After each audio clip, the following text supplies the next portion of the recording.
Hello, I'm Jimmitis. That's Jim with two M's. And people say, why did you put another M in your name?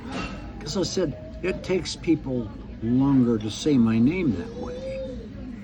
And so I'm going to tell you a little story.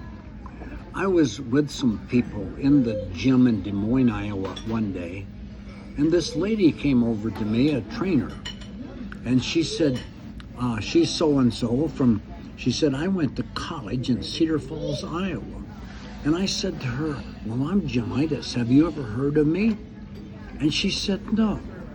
I said, well, let me say my name slower, and maybe you'll find out you heard of me.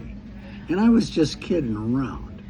So I'm going to tell you a story. I had an appointment a few months ago, and this young lady came to see me for an appointment. She made an appointment.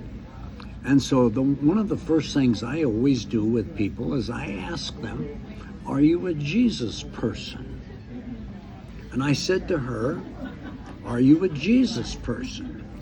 She got down in my face and she said, don't give me any of that Jesus, except Jesus crap anymore. I've done that several times and it doesn't work.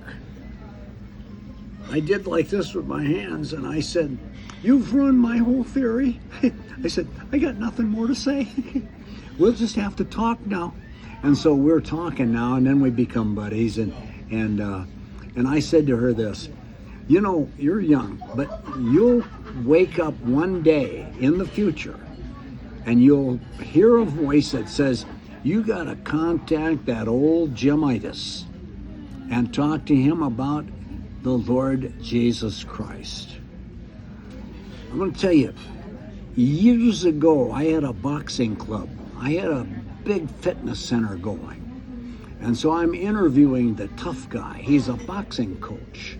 This is like probably 40 some years ago. And he said to me in the Perkins restaurant, I know you're a preacher, but he said, don't be talking to me about God because I don't believe in God. I said, well, I don't care. I said, you're my boxing coach. Now,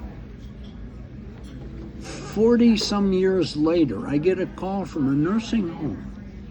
And the same guy, she said on the phone, he wanted me to call you to come out here now because he wants to talk about God.